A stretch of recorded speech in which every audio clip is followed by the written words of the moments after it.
Bonjour à tous, j'espère que vous allez bien. Donc c'est parti pour la première vidéo d'Objectif Fun. Donc je vous rappelle, il n'y a que le nom de la chaîne qui a changé, tout le reste ça reste pareil.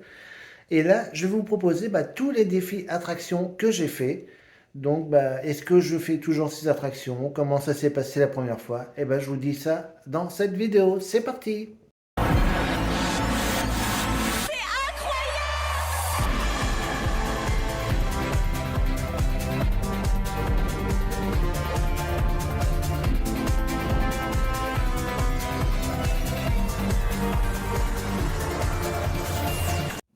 Alors, mon premier challenge a été à Big Thunder Mountain. Donc, ça remonte un petit peu. C'était juste avant la grande réhabilitation de un an. Donc, c'était vers 2015.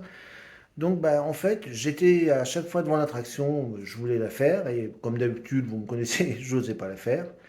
Et un jour, j'ai eu un déclic. Je voyais plein d'enfants rentrer, tout ça, et qui s'amusaient. Mais je me suis dit, mais attends, si les petits y arrivent, pourquoi moi, je n'y arriverai pas? Puis je me suis lancé et depuis, c'est devenu mon attraction phare d'Histoire de Paris. Je surkiffe cette attraction, je l'adore, j'aime tout de... Voilà. J'adore surtout les petits passages dans les tunnels, ça c'est vraiment mes passages préférés. Donc voilà, c'est vraiment une attraction dont je suis fan, que je fais à chaque séjour. Bon sauf du coup le prochain parce qu'elle est encore en réhabilitation. Donc ça va me manquer, mais voilà. Big Thunder Mountain est pour moi un incontournable maintenant sur le parc et je le fais systématiquement, donc à chaque séjour. Donc ensuite, c'est direction la foire Saint-Romain et là j'ai testé le Crazy Mouse. Donc c'était un petit peu après BTM. Et là le Crazy Mouse, ça s'est pas passé pareil, hein. J'étais avec un ami donc il voulait que je le teste et j'ai pas aimé du tout. Mais clairement j'ai pas aimé. Alors c'était même pas encore les descentes parce que ni la vitesse ça allait. Mais alors le fait que ça tourne tout le temps, mais à la fin je savais même plus où j'habitais. J'ai d'ailleurs même failli me vautrer en descendant tellement on est déstabilisé. Donc je l'ai fait une fois, je ne l'ai plus jamais refait. D'ailleurs, même à Bagatelle, il y a ce même type d'attraction. Et je l'ai parfait parce que non, j'ai pas gardé un bon souvenir et c'est vraiment clairement une attraction que je n'aime pas. Alors ensuite, il y a eu Crush Coaster. Ah, alors là, c'était un petit peu plus compliqué parce que en fait, j'ai eu tout dans cette attraction. Donc en fait, à la base, je cherchais une attraction pour remplacer BTM qui était fermé donc pendant un an, comme je vous l'ai dit un instant. Donc, en fait, la première fois, ça s'est bien passé. Honnêtement, ça a été, bon, évidemment, j'étais un peu stressé, mais voilà, ça a été à peu près. Il y a juste une fois où j'avais fermé un peu les yeux, mais voilà, je suis ressorti, ça allait. Puis, donc, du coup, je dis, ça va, c'est une attraction que j'aime bien, je vais la refaire une deuxième fois, donc un petit peu plus tard. Ah ouais, mais là, ça s'est pas du tout passé pareil. Là, j'étais vraiment pas bien en sortant, hein. Là, ça a vraiment tourné fort. À un moment, il m'a fait une œuvrie en plus. J'ai cru qu'on allait se retourner. Donc là, clairement, j'étais redescendu vraiment pas bien. Donc du coup, je savais pas. Je dis, est-ce que je l'aime bien, est-ce que je l'aime pas, tout ça. Et donc, j'étais un long moment sans la refaire. Puis, j'y suis retourné. Pareil, je suis pas ressorti méga bien, hein. C'est pareil. En plus, je suis ressorti à moitié mal au cœur, tout ça. Donc, Crush Coaster, j'avais fait une croix dessus. Puis, un petit peu plus tard, je suis retourné donc avec la team. Et là, ça s'était bien passé. Donc voilà, Crush, je sais pas sur quel pied danser. Donc un coup ça se passe bien, un coup ça se passe pas bien. Donc là, ça fait un long, long moment que je l'ai pas refait. Donc je me dis pourquoi pas essayer de le refaire, voir ce que ça donnerait maintenant, vu que depuis le temps j'ai fait pas mal d'attractions à sensation. Donc peut-être que je vais la réessayer. Donc pas tout de suite encore parce qu'elle aussi est en réhabilitation actuellement. Mais voilà, ça sera peut-être un prochain challenge, retenter encore ma chance à Crush Coaster, mais voilà, c'est une attraction clairement que j'ai du mal avec, hein, c'est toujours aléatoire avec moi. Alors ensuite, il y a eu Hollywood Tower Hotel. Alors ça c'est pareil, ça faisait des longs moments qu'on me disait, quand est-ce que tu viens avec nous faire la teute, tout ça? Et je dis la teute, je suis pas spécialement chaud à la faire. Puis bon, un moment j'ai cédé, j'ai dit bon, je vais y aller. Et en fait, j'avais adoré. Alors c'est vrai que je me tenais bien, hein, clairement je me suis bien tenu. Puis en fait, à la fin, je commençais à vraiment être à l'aise, je commençais même à lâcher les mains, tout ça, et c'est une attraction, clairement, je me suis éclaté. Et maintenant, c'est devenu mon attraction préférée au studio, je l'ai fait quasiment à chaque fois, c'est vraiment mon attraction préférée, j'adore la sensation qu'elle procure, on se sent un petit peu volé, tout ça, donc vraiment un vrai coup de cœur cette attraction.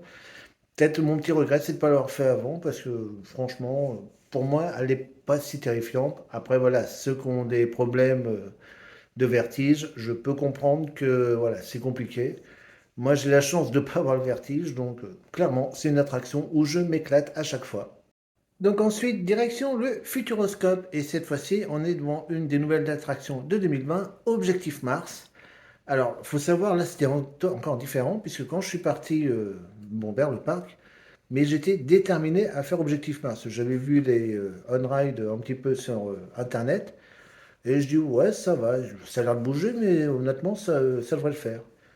Et je me suis retrouvé devant l'attraction, j'ai dit, ah oui, en fait, non, ça a l'air plus impressionnant que ça quand même. Donc, bah voilà, j'ai eu ma petite hésitation habituelle. Et du coup, je me rappelle que le premier jour, du coup, je ne l'ai pas fait, j'avais pas osé. Et du coup, j'y retourne le lendemain, rebelote, je rebloque devant l'attraction. Et là, c'est là que, alors, notamment Adeline m'avait beaucoup poussé. Et elle m'avait dit la phrase que j'attendais, enfin, là, que j'attendais, on va dire la phrase déclic. Elle m'a dit, si tu le fais pas, tu vas le regretter. Et ça a été le déclencheur. J'ai dit, ok, j'y vais. Et ben maintenant, c'est devenu une de mes attractions préférées du Futuroscope. Pareil, c'est une attraction que j'adore. Et aléatoire en plus, parce qu'on n'a jamais les mêmes sensations, puisque je rappelle que les véhicules tournent, donc ben, c'est toujours aléatoire, ils tournent un peu comme ils veulent. Des fois, ils tournent pas du tout, si ça peut arriver. Donc voilà, non, c'est vraiment une attraction que j'adore, surtout le final. Ce que j'aime le moins, alors ça, c'est pas niveau sensation, c'est voilà, c'est que c'est désagréable. C'est la partie, vous savez, là, des champs magnétiques là, qui nous cassent les oreilles. Après, bah, ça, je crois que c'est tout le monde, hein, clairement. S'il y en a qui me dit qu'il adore ce passage-là, je le respecte. Mais voilà, ça, c'est plus niveau une gêne auditive. Mais sinon, le reste de l'attraction, c'est un pur bonheur.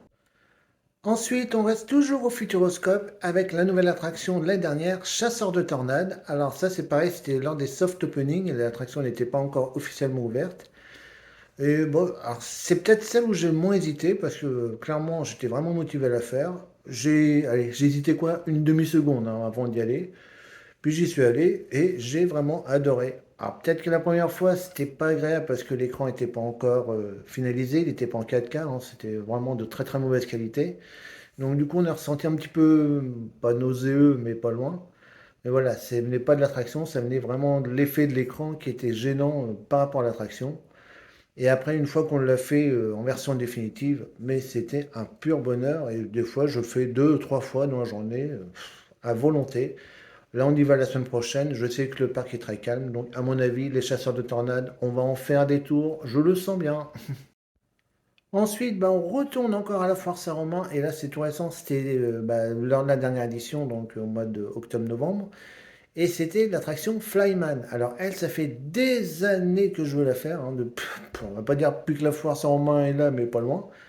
Et alors je ne comprenais pas ce qui me bloquait dans cette attraction. Comme je vous l'ai dit, je n'ai pas le vertige. Donc je rappelle, Flyman, hein, c'est une grande tour, en fait, avec des balançoires qui clairement tournent tout en haut à 45 mètres de haut. Donc en fait, voilà, je n'ai pas le vertige. Je ne savais même pas ce qui me bloquait dans cette attraction.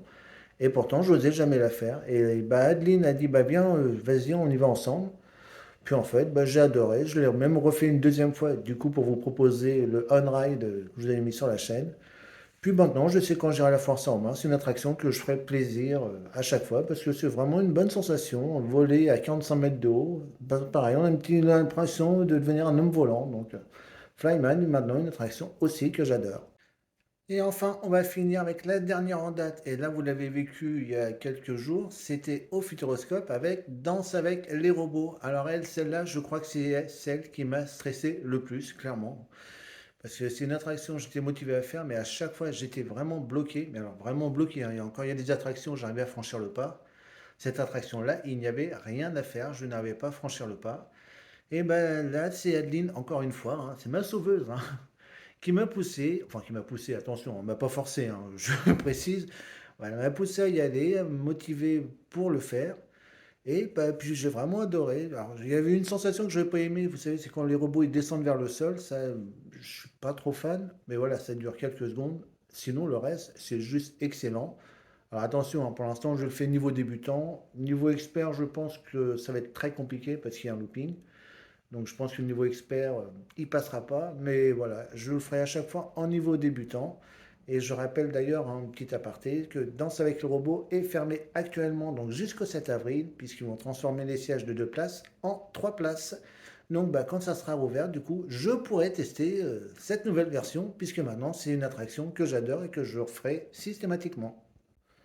Alors maintenant, est-ce que j'aurai de prochains défis? Alors au Futuroscope, clairement non, parce que en fait, il n'y a plus qu'une attraction que je fais pas, c'est dynamique, et ça, celle-là, je sais que je la ferai pas, c'est clair et net. En fait, c'est même pas que je pourrais pas la faire, c'est le niveau dos. Je sais que je ressors, j'ai le dos fracassé, donc ça, c'est hors de question. Ensuite, Disneyland Paris, il y aurait peut-être deux attractions qui me tenteraient, mais alors je suis honnêtement pour l'instant pas encore prêt à les faire.